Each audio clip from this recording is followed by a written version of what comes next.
خبر شامل کرتے ہیں کھیل کے میدان سے۔ 12ویں chairman joint chiefs of staff committee open golf champion شپ کی افتتاحی تقریب کا انعقاد کیا گیا۔ ترجمان پاک بحریہ کے مطابق president services sports control board rear admiral Abdul Basit تقریب کے مہمان خصوصی تھے، جبکہ president services sports control board نے چیمپئن شپ کی تفصیلات سے آگاہ کیا۔ چیمپئن شپ کا انعقاد کراچی گولف کلب میں 1 سے 4 دسمبر تک ہوگا، جس میں پروفیشنلز، ویٹرنز، جونیئرز اور خواتین کی کیٹیگریز میں کھیلی جائے گی۔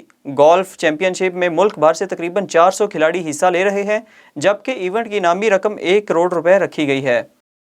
چینی ٹینس سٹار پینگ شوئی کے لاپتہ ہونے پر WTA نے چین میں مقابلوں پر پابندی عائد کر دی، جس پر شدید رد عمل دیتے ہوئے کھیل کی عالمی تنظیم سپورٹس کو سیاست زدہ کرنے کا الزام عائد کر دیا گیا۔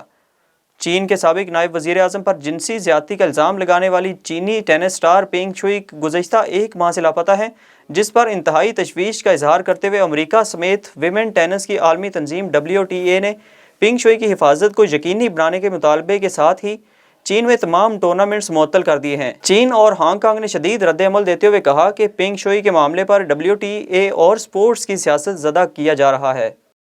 پاکستان کرکٹ ٹیم کے سابق کپتان اور سوئنگ کے سلطان وسیم اکرم کو دبئی کا گولڈن ویزا جاری کر دیا گیا۔ قومی ٹیم کے سابق کپتان کی جانب سے سوشل میڈیا پر جاری اپنی پوسٹ میں بتایا گیا کہ یہ بہت اعزاز کی بات ہے کہ دبئی حکومت نے کرکٹ میں میری خدمات کے اعتراف میں مجھے گولڈن ویزا جاری کیا ہے۔